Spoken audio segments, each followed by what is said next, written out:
Hey, hey, hey! Welcome to Real Estate Confessions, where real estate, cultura, and generational wealth collide. We are three real estate girlies spilling the tea, closing deals, and confessing everything. Yes, you heard that right. Everything. Including all the mess that no one posts about, from wild client stories to wealth building wins. Nothing is off limit here, so let's confess. I'm your girl, Esme.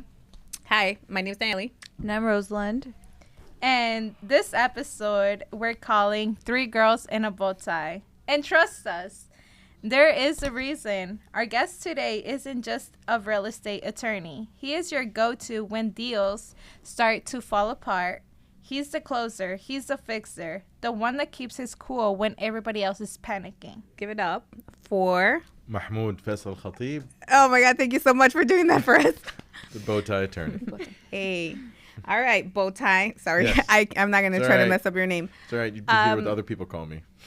What do other people call A you? lot of things.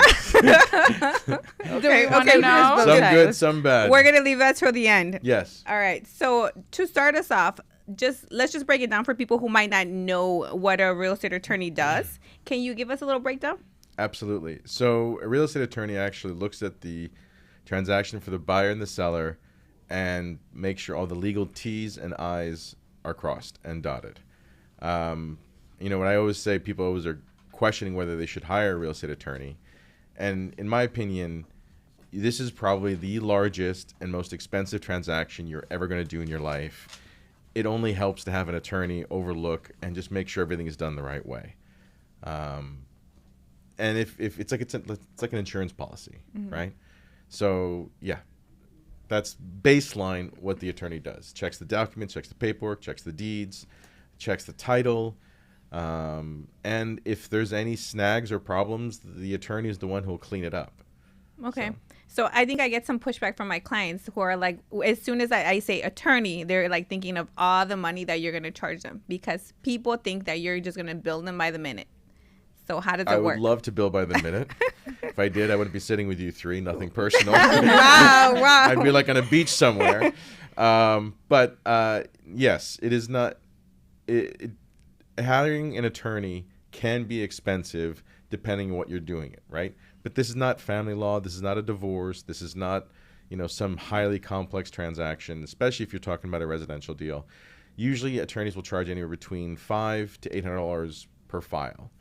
And you got your attorneys who charge the dollar discount, for $300 or $200. And at the end of the day, I always say you get what you pay for. The amount of time that an attorney spends on a file, you have to presume that you're looking at least 21 to 45 days on a transaction. And the number of people that are involved is a lot, right? And so your attorney is almost like your quarterback, right? And while your real estate, by the way, I'm not a sports guy, but we'll make the sports references. While your real estate broker is more like the head coach, right? So the broker is the head coach and they bring everybody in, but your quarterback on the field is the attorney. They're the one that are going to make the plays. They're going to make sure it's clean, make sure it happens, and they have to deliver. And you have other people in the transaction. I think when people look at a transaction, they don't understand how many fingers are in the pot. Yeah. Right? Like you've got buyer and seller. Then you got buyer's attorney, seller's attorney. Then you got buyer's broker, seller's broker, right? That doesn't include the people on each of their teams. Like I've got transaction coordinators and paralegals.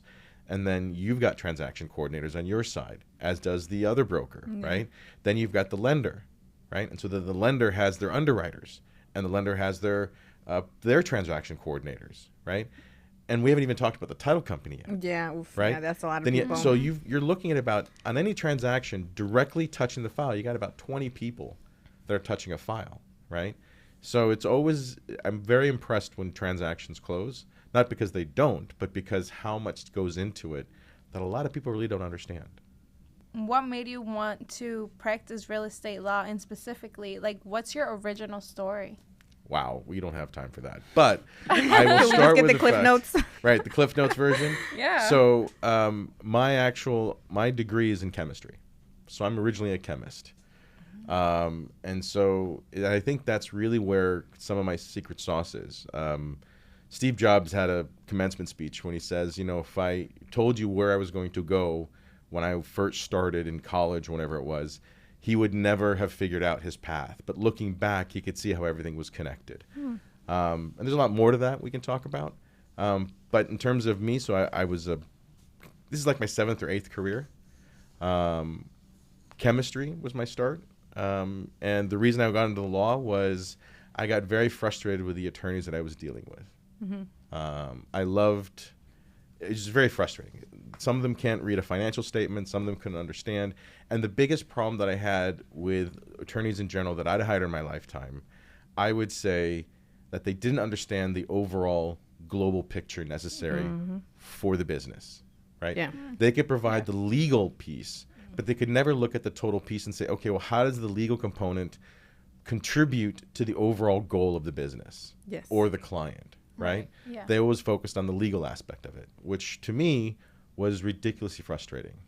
And so even though I'm an attorney, I'm really more of a business entrepreneur and a businessman. So everything that I look at when it comes to a deal is how do I get the deal done and how do I do so at the best benefit for my client? I like that you say that because what I think some people don't know is that not all attorneys can do real estate transactions, but they should not all of them should. So, and that's where I think some people miss that. They just go to their like divorce attorney like, hey, can you do real estate for me? And sometimes maybe they will and they shouldn't. And that's when you get in trouble. That's why when you look for an attorney, it's very important that you ask, are you a real estate attorney? Not just, hey, my attorney friend. I did that before. Hey, my attorney friend, and that's it. You think that they can do everything. They do not. It's better if you find somebody who's specialized in real estate. I mean, I've gone up where I've had family law attorneys do a transaction. And I will say, like, when I first started, the law is the law, right? Property law is property law. However, there are certain nuances and customary moves and things that happen in a transaction that are just understood, right? And so an attorney who's been doing a lot of transactions, they know those types of little je ne sais quoi, right? The I don't know, right? The things that you can't really explain, or you can, but you just know it because you've been doing hundreds and thousands of transactions. And when you bring in an attorney who doesn't know any of that stuff, they start arguing for shit that's not important. Yeah. Or they start fighting for things that are going to blow up a deal, right? And I think, I've got a lot of... Can you share a story with us about an attorney that, that did something like that where they should have not been practicing in real estate? I can. We were doing a transaction, and my client was looking to buy the house. And we do something called, which is very unusual in the industry. We do bifurcations of title. And what that means is usually a buyer who's buying a property is paying between $3,000 to $4,000 in fees to the title company. Lender's policy, endorsements, escrow fees, all this other stuff, right? So one of the things that we did in terms of how do we maximize our revenue streams, right? And how do we create benefit to our clients is normally all those fees would go to the seller side, the seller's attorney and the seller's title company. And so what we decided was how can we capture that? And we used our prowess in understanding the law, and we pull those fees away from the seller side, and then we collect those on our side. So our title company that we choose, or our preferred partner, or in our law office, picks up those fees. Well, the addition thing that I do is I write a check at closing to my client for $1,000, right? And you're like, wait, the attorney gives money back? Yeah, that's unheard of. You don't see that. Right? Attorneys don't do not. do that. No. Once the money's in the attorney's hands, it's disappeared, It's right? gone. It's gone. They've eaten it. But in our case, we'll make more money on the transaction. Our title company makes money. And then our client walks away with $1,000 check that I handwrite at the closing table, because it's important for me to know, look, I'm writing this check to you because you deserve to get this money back. And so essentially the client makes more money. So why did I talk about that part? Yeah. Other than some self-promotion. Yeah. We had an attorney on the side who didn't understand what the bifurcation was. And they were a family law attorney. And most sellers attorneys don't like this because they lose like $800 that they would normally get, right? But overall, it's just $800. They made $2,000 or $3,000 separately. But this attorney didn't understand the concept of bifurcation. And she couldn't grasp the fact that we had switched.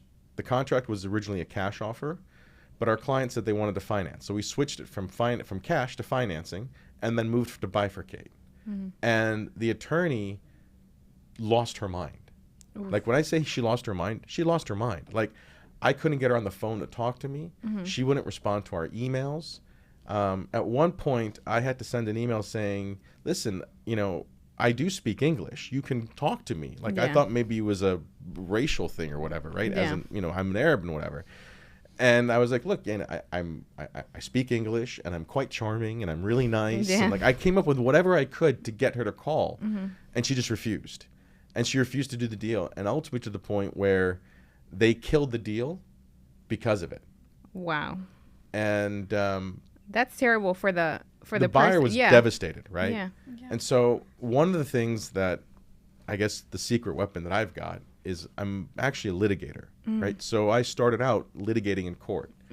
So I know what I can press and push and what I can't. And so the first thing that we did was my client still wanted the property, so we recorded the contract on title and we tied up the property. And then she came back and she had to wait because they didn't have a new buyer. Yeah. When they finally got a new buyer, they couldn't close because we have a recorded incumbents on title. Wow. So then she sent me this very harsh demand letter and threatened to sue us. And so I decided to take the initiative and I filed a preemptive strike and we filed the lawsuit. By the time we were done, my client walked out with more money. She got all of her earnest money back, plus she got all of her expenses covered, plus my fees. Yeah. That's So awesome. what people don't realize, and a lot of attorneys finally have to, we have to really gently encourage them to understand the law. Yeah. That they cannot deny bifurcation. So, because by law they're required. Every buyer has a right to pay. So can you break that down for us? Yeah. That whole like what the legality of it is, and like can realtors be sued for being in this type of transaction? Pretty much like what's the catch, right? Because yeah. So I think I answered the question. So I'll answer what I thought I heard. In that particular case, I sued everybody. I sued the broker. I sued the attorney herself personally. I sued the law firm. I sued everybody, right? And the funny thing was when we showed up to court, it was just me standing there, and they had like 6 attorneys, like standing on the other side. And I'm like, wow, that's a lot of lawyers. And then when I finally spoke to the owner of the firm, he goes, bro, you sued all of us. So we all needed representation. I was like, oh. Okay. Whoops. Like, no, hey, I don't usually shy away from a fight, especially when I started it. Yeah. But to answer your question, under the Title Act, Illinois Title Act, Correct. A consumer has a right to choose who their professionals are going to be. So if you look at, for example, if you ever done, I'm sure you guys have all been in closings, but if you haven't, at the end of the closing, there's a document that the buyer and the seller both sign that says their Closing Business Disclosure Act. Yes. And in that statement, it lists out who gets paid from the title fees from the title company, and it's the seller's attorney plus the title company that get paid. And then you sign off on the fees, and as a buyer, you waive your right to choose your own professional.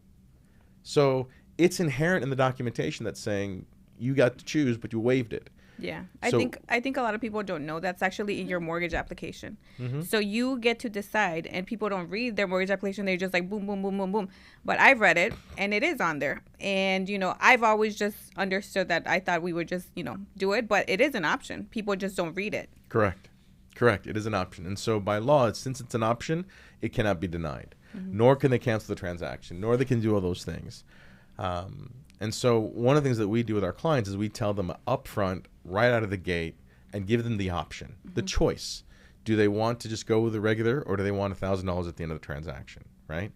And even though I have sharp elbows, right, and I'm not afraid of the fight, I always joke, I say, what is it? I love the taste of blood, but I don't like what it does to my soul. But I understand that not everything has to be a fight. Yeah. So even when we're notifying the other side of the bifurcation, it goes out right in our attorney review letter, right out of the gate within 24 hours to let them know what's happening. Yeah. Because it's courtesy.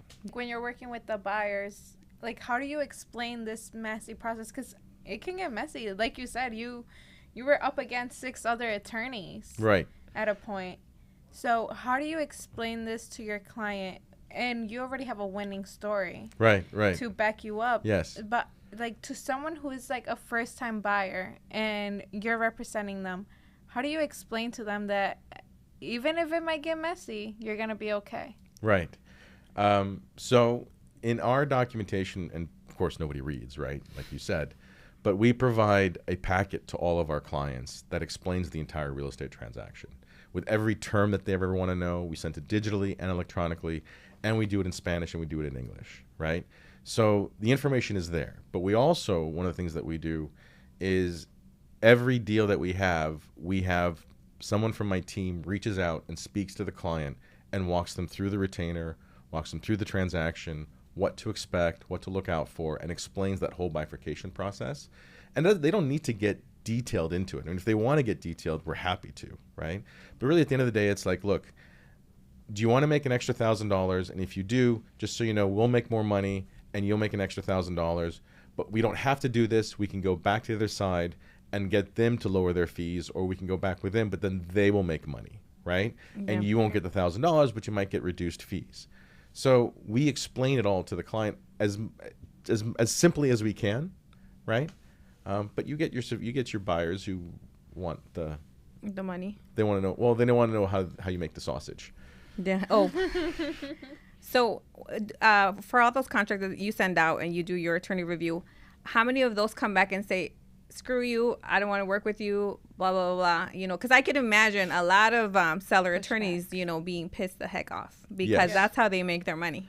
They do, and I want to qualify it. They still make money. It's not like Yeah. they don't make a lot. They just make Less. instead of making $3,000 or $4,000, they make $800 less. That's really So that. it's not a lot. No. Okay. Oh, but do you still get pushback? All the time. And All the how time. often are you able to overcome that pushback? All the time. Okay. I like that. All the time. I mean, there's a few that we don't, Yeah. right? But in those particular cases, they'll agree to match our fees. Oh, okay. And so then we'll just send them, what the fees would be. And, if you're going to make us lose, we're going to make you lose too. So, Okay. I like it. So when we first met, I think I was like, I like that you are petty, because I think, contrary to popular belief, a lot of attorneys don't want to fight. They want to just maybe settle it or, just do whatever it takes to get you off their hair, and you don't meet a lot of attorneys. Well, not in real estate anyway, right. that want to put up a fight, and a lot of people will be there, just let it go. Right. And I like the fact that you are a fighter. Thank you. I will. So one of the things that people don't know about attorneys, first of all, the attorney who graduated at the bottom of his class, you know what they call him? No. Attorney. Attorney. Yep. Yeah. Right? But what people don't understand about attorneys is usually to become an attorney, they went high school, right? Graduate high school. They went to 4 years of college. Then they went to 3 years of law school. And then they went into the real world. So okay. majority of attorneys, like the large majority, have never, ever been sued. They themselves have never experienced what the client has experienced. Oof. So Yeah. they're looking at it from a totally sterile position, and they don't understand the trauma that the client is enduring in Yeah. that, whether it's a positive or a negative transaction. Yeah. The difference between them and me is that I came into the law in my 30s. So I came in much older, Yeah. right? So I lived life. I got sued way too many times, right? I own my own businesses. Yeah. I've had businesses go under. I've represented people. So I've done a lot that has taken the sting out and shown me how to fight and what to fight for. And I'm not afraid of the fight because the fight is the fight. So most attorneys, especially in real estate, they're not litigators. They're transaction people, right? So Yeah. they're about making the deal happen. And they're see. about, well, let's compromise, let's make it happen, roll through it, and not Yeah. really press hard. Versus on my side, yes, and I know where the pain points are, right? I'm willing to file a lawsuit on a case. I'm willing to record a contract and defend it, right? I'm willing to, and even if my clients have had contracts recorded against them, I know how to fight those. Yeah, I like that. So- Because Yeah. So, oh, sorry. So you've earned a reputation for saving deals that looked impossible. Yes. Before I became the bow tie attorney, I was called the after the fact attorney. After the fact, it's And So we have to can- ask. Oh, sorry. I was going to do your others. We have to ask about the bow tie. When did it start? Like, what's the meaning behind it? Yeah. So I actually wore the bow tie at a gala, and I got a lot of compliments on it. And at the time, it was one of those clip-ons, right? And then I switched, and then I wore it a couple more times just because I thought it was cool. And then I went to court one day wearing the bow tie. And the response that I got from the judge was so different than I'd normally gotten. Like, almost like I was like the professor, right? It's all optics. It was amazing. And I'm a big guy, right? And Arab and bald and everything else, and people say I'm, RBF, right? So, in case you're not sure, it's resting bitch face. So the bow tie softened me up. At least I felt, and Okay. gave me a little. So then I started wearing the bow tie, and then someone made fun of me for not knowing how to tie my own bow tie. So then I was like, "Fuck that!" And so I decided to start tying my own bow tie, and I learned how to do it, and it just became a thing. And because the complexity of my name, people couldn't remember how to say my name. They're like, what's his name? What's his name? Bow tie, the guy that wears the bow tie. And so I love became it. the bow tie attorney. Both side That's attorney. awesome. I love that. So going back to you saving deals that looked impossible to solve, Yes. can you tell us about a time where you've saved a transaction that you thought was dead? Like Oh. you brought Brought it that- back to life. Yeah. So many deals. I think what usually typically happens is that a transaction will have series of liens on it. And whether it's city liens or city violations or a water bill, I had a client who had a $200,000 water bill on their portfolio, on their properties. We got it reduced to, I think it was $20,000, Wow. right? And that deal was able to close because of that. We had another same client. He was selling his portfolio. He had like 1,000 or 2,000 units that they were selling in bulk. It was like a $62 million deal. And he had this high-powered attorney that was doing everything else, and they hit a brick wall because they couldn't clear title. Wow. They had, I think, when we initially counted, they had about 150 liens and violations across the Wow. portfolio. And so we had to go through piece by piece and untangle those and undo them, go to court, reverse them. We eventually did it and cleared them all out. And interestingly enough, what we then did was, and this is something that I can do because I know how to fight this, we insured over the ones that we could not clear out. What does that mean? So what that means is the reason deals don't close is because they need title insurance, Yeah. Right. right? Yeah. So the title insurance, there's an owner's policy and a lender's policy, and the owner's policy says we're conveying clean title, so when the buyer takes it, no future problems. Like you're not going to have a contractor come and say I didn't get paid. You're not going to have the city say you owe me money, right? It's going to be clean. So what happens is, and why a lot of attorneys don't close deals, is because they can't clear title. They can't Yeah. get rid of those. Correct. So in that particular case, there's probably about a dozen remaining items that I knew I was confident I could clear them, right?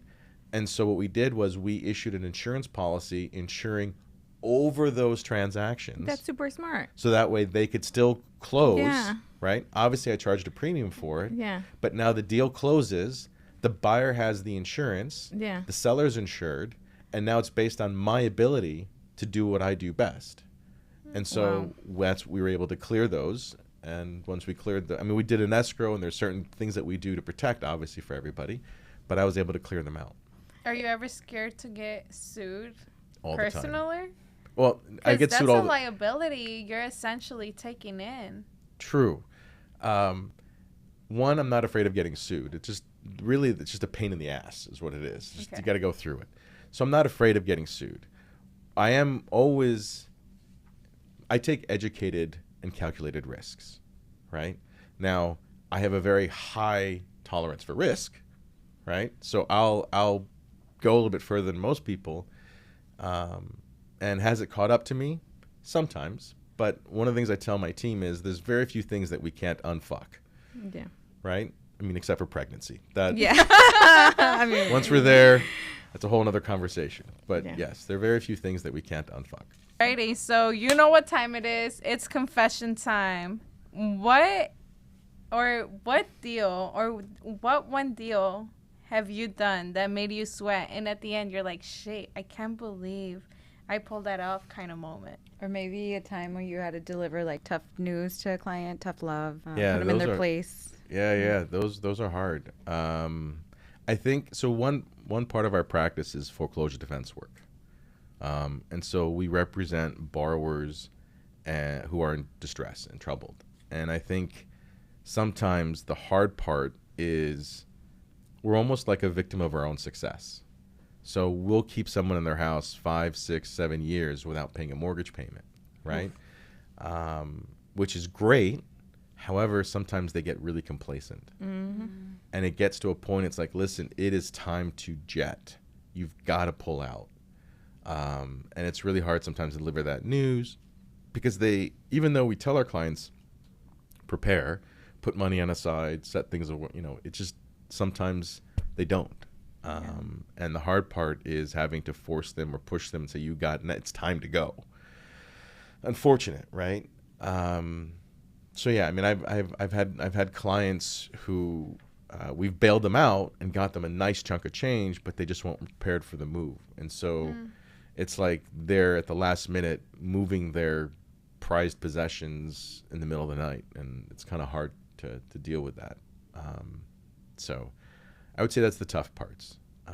And I think it's it's tougher for me because it is trauma triggering, right? I do what I do because I've been in your shoes, right? I've gone through foreclosure. My family's gone through foreclosure. We've gone through bankruptcies. We've had financial troubles. We went super high and super low. Like we've gone, that's what happens, right? Yeah. So one of my colleagues and the attorneys I work with, they're always like, you get too attached. And I'm always like trying to get in there to save, even if I've got like an inch left of rope, I'm trying to grab on and do it. And the hard part has been learning to sometimes you just can't save everybody. You gotta let it go. Yeah. As my dad says, if you're at your knees in mud, I'll save you. If it gets to your waist, I'll save you. But if it gets to your neck, I'm putting my foot on your head. Oof. That's a good advice. Right? I don't know if it's a good advice, but that's what my dad told me. That's Well, a yeah, whole you nother gotta know. trauma. You gotta know when to quit. It's actually, you gotta know when to fold them. Yeah, you should read that book. Know Quit. when to fold them or It's know when called to Quit. quit? It's Quit? called Quit. Yeah, Really? You should read it. Okay. I'm going to add it to my list. Thank you so much for sharing all your stuff. Now, I think a lot of real estate attorneys should come to you for help. And maybe you should think of like maybe doing like some kind of Training. education or training, because I think a lot of people do need training because people don't know what they don't know. Correct. That's my tip to you. Correct. Thank you. All our guests must leave us with something. You have to leave us with a food rec, some place you think we've never been. I would say, actually, there's a place in Little Palestine, off of Harlem, Outside. called Medekhan. It is, which translates to smoked, right? But it is so good. A lot of your typical Arab restaurants, you'll have the shawarma and you'll have the kebabs and everything else. What I love about this place is they have the potted foods, right? Like the stuff that mom makes, right? And it's run by a wonderful family. I've known the oldest brother, who's a friend of mine since we were like, shorties, right? So, Medekhan on Harlem, totally recommend it. We're going to need a link for that. Yes, Like, definitely. We're going to have to put that in the comments. And then someone you look up to in business and why? Someone you admire. I would say there's a lot of people that I look up to and admire, but I would say Thank you. one, No, I'm just kidding. yeah, Esme. Yeah, First one. I would say the one that I look up to the most would be my dad. I mean, many times he's pissed me the fuck off, right? And he's caused me a tremendous amount of trauma, but he's also taught me He taught me the most dangerous, lethal weapon in my arsenal, which is shoot the hostage. And the hard part has been knowing when to do it, but the ability to not be held hostage by anybody, right, is just fucking gold. Yeah. So That's so a I would good say that's one. my dad. I love that. Try to top that one. We need a life nugget. A life nugget. Yeah. It doesn't have to be real estate related. It could be anything. It's just So like a quote you live by or I will go something. off. So this is something I heard about, and I'll be brief. But there's a group of professionals that's in this special like therapy for CEOs group, right? And all of them have different expertise, right? Some have $20 million companies, some have $1 billion company. And one of the things that I'd asked, what was consistent with all of them for their success? Like, what was the one criteria? Because they weren't brilliant, they weren't rocket scientists, they weren't super intelligent, they weren't lawyers, but what about them made them successful? And the one thing that came up was no fear. No fear. They just went in and just did it. I mean, they calculated, they measured, they did whatever it was, but there was no fear as to failure and success. They just did it.